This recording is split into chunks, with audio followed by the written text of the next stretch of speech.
مشکلات آ جاتی ہیں، تکلیفیں آ جاتی ہیں، زندگی میں حادثات ہو جاتے ہیں جو آپ نہیں چاہتے، جس کا آپ نے کبھی تصور نہیں کیا ہوتا، وہ کام بھی کئی دفعہ ہو جاتا ہے۔ اب اس میں کرنا کیا ہے؟ اس کو کس اینگل سے دیکھنا ہے؟ مصیبت، پریشانی، دکھ، حادثہ، واقعہ، غیر متوقع چیز آپ کی زندگی میں آ گئی، آپ توقع نہیں کر رہے تھے، آپ تو کسی اور چیز کے لیے تیار تھے، آپ کے تو ارادے کچھ اور تھے، لیکن کچھ حالات اور ہو گئے، آزمائش اور طرح کی ہو گئی، اور ایسی آزمائش ہو گئی جس کا آپ کا ذہن نہیں تھا کہ یہ بھی میرے لیے ہو سکتی ہے۔ یا آپ نے سوچا ضرور ہوا تھا کہ آزمائش آئے گی، لیکن اور چیزوں کو آپ سوچ رہے تھے، میں نے یہ ٹھیک کرنا ہے، میں نے یہ ٹھیک کرنا ہے، میں نے اس پر خیال رکھنا ہے، لیکن تکلیف نے، دکھ نے، آزمائش نے رستہ کوئی اور بنا لیا۔ تو اب یہ کیا ہے؟ ہم چونکہ متلاشی ہوتے ہیں سکون کے، راحت کے، کہ اب میں نے یہ ٹھیک کر لیا ہے، اب میں نے گھر بنا لیا، میرے بچے تھوڑے سیانے ہو گئے، فلاں کام میں نے آپ اپنے حساب سے اب درست سمت کرتے ہیں، لیکن یہ بیچ میں سے ایک مصیبت اور آ گئی، تو کس اینگل سے دیکھنا ہے؟ ترمذی شریف کی حدیث سنیے، نبی پاک علیہ السلام نے فرمایا، رب جسے بڑا ثواب دینا چاہتا ہے نا، اسے بڑی آزمائش میں مبتلا کرتا ہے۔ اور اگلے لفظ سنیں گے تو آپ اور خوش ہو جائیں گے۔ حضور فرماتے ہیں جب اللہ تعالیٰ کسی قوم سے محبت کرتا ہے نا، تو پھر انہیں آزمائش میں ڈال دیتا ہے، جو اس آزمائش میں رب سے راضی رہے نا، رب بھی اس سے راضی رہتا ہے، اور جو اس آزمائش میں ناراض ہو جائے نا، شکوے کرنے لگ جائے رب کے، اللہ بھی اس سے ناراض ہو جاتا ہے۔ آزمائشیں تو آئیں گی، دکھ تو آئیں گے، یہ آ جاتے ہیں، ان کا بڑا مزہ ہوتا ہے۔ آپ کو پتہ ہے زخموں کا بھی مزہ ہوتا ہے۔ زخم ٹھیک ہونے پہ آ جائے نا کبھی، اس پر انگلی رکھ کے دیکھے، مزہ آتا ہے، اس پر ہلکی ہلکی خارش کرنے کو جی چاہتا ہے زخم، لیکن اگر پکا ہو جائے نا تو مزہ دینے لگ جاتا ہے۔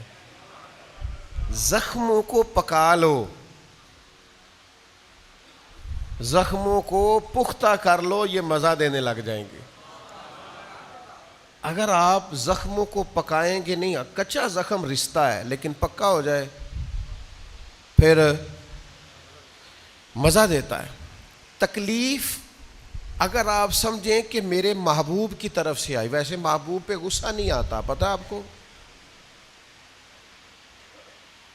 جس سے پیار ہو جائے اس کی بری باتیں بھی انسان کو اچھی لگتی ہیں، اس کا عیب نظر نہیں آتا۔ آپ کو کبھی یہ اندازہ ہو جائے نا کہ دکھ جو آیا ہے، تکلیف جو آئی ہے، راحت جو آئی ہے، کرم جو آیا ہے، عطا جو آئی،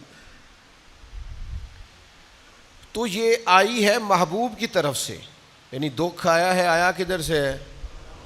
اچھا چلیں ٹھہرے، آپ رکیں، میں بتاتا ہوں آپ کو۔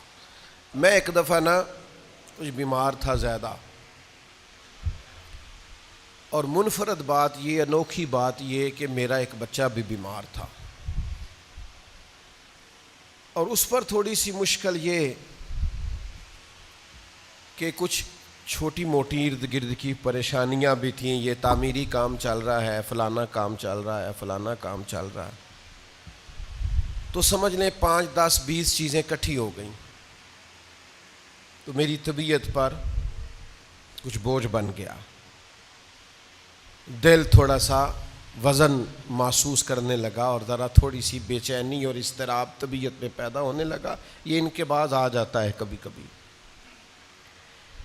تو اس کی تدبیریں، اس کے معاملات بھی میں دیکھ رہا تھا، لیکن تھوڑا سا نا زیادہ ذہنی طور پر میں اپنے آپ کو تکلیف میں محسوس کرتا تھا۔ تو ایک رات میں تسبیح میرے ہاتھ میں تھی، تو میں حسبنا اللہ و نعم الوکیل نعم المولا و نعم النصیر، اس کا میں وظیفہ پڑھ رہا تھا۔ تو پڑھتے پڑھتے میں نے نا سائیڈ چینج کی، رخ پھیرا، اچھا کبھی کبھی یہ ہوتا ہے کہ آپ کے اندر سے ہی دکھ اٹھ رہا ہوتا ہے اور کئی دفعہ آپ کے اندر سے ہی سکھ اٹھ آتا ہے، جواب آ جاتا ہے.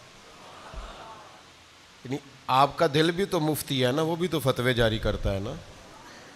آپ کی روح بھی تو عالم ہے نا، وہ بھی تو آپ کو مسئلے بتاتی ہے نا. آپ کا ذہن بھی بہت بڑا، یہ کئی دفعہ جب اداس ہوتا ہے تو اس نے کوئی مایوسی سوچ لی یا طے کر لی، خوش ہوتا ہے تو اس نے اندر سے ہی کوئی نعمت تلاش لی. میں نے رخ چینج کیا تو میرے اندر سے آواز آئی، یار تو بڑے بیوقوف ہے. تیرا کسی جگہ نام لکھ دیتے ہیں لوگ، وہاں ہزاروں لوگ جمع ہو جاتے ہیں. مسجد میں پنکھے پورے نہیں چلتے، لوگوں کو کوئی خاص پروٹوکول نہیں ملتا. سینکڑوں مساجد ہیں، ایئر کنڈیشن اور بڑی بڑی سہولیات چھوڑ کے لوگ تیرے پاس آتے ہیں. کبھی مسکرا پڑیں تو بہت سارے مسکرا پڑتے ہیں، کبھی طبیعت میں کوئی تھوڑی خرابی آ جائے تو بہت سارے لوگ آنسوؤں میں بھیگ بھیگ کر دعائیں کرتے ہیں. یہ سارے دکھ تیرے لیے برداشت کی. اور تیرے اوپر تھوڑی سی کبھی تکلیف آتی ہے تو طبیعت پہ بوجھ بنتا ہے، اچھا تو بڑا ریس ہے، سکھ سارے قبول خوشی خوشی، اور ذرا 2 4 5 چیزیں کٹھی ہوئی نہیں اور دل تیرا بے چین ہوا نہیں، تو سیاںا نہیں. اچھا خود ہی ٹینشن تھی، بس رخ میں نے دوسری طرف کیا تو آوازیں دوسری آنی شروع ہو گئیں. شام کو میں اٹھ کے بیٹھ گیا. یہ آپ نے نا اپنے اندر سے آپ نے طاقت لینی ہے. آپ کے اندر ایک روح ہے، آپ کے اندر ایک باطن ہے، آپ کے اندر ایک خیر کی قوت ہے. جب بھی کوئی مایوسی آئے نا، ایک سرکار کا فرمان سنیں. نبی پاک علیہ السلام نے فرمایا تمہیں اپنی بیوی کی کوئی عادت ناپسند ہو تو اسے بغض نہیں رکھنا. یا رسول اللہ کیا کریں؟ فرمایا اس عادت پہ غور کر لو جو تمہیں بڑی پسند ہے. آپ نے صرف کمزوریاں نہیں دیکھنی، آپ نے زندگی کے اندر خوبیاں بھی ملاحظہ کرنی.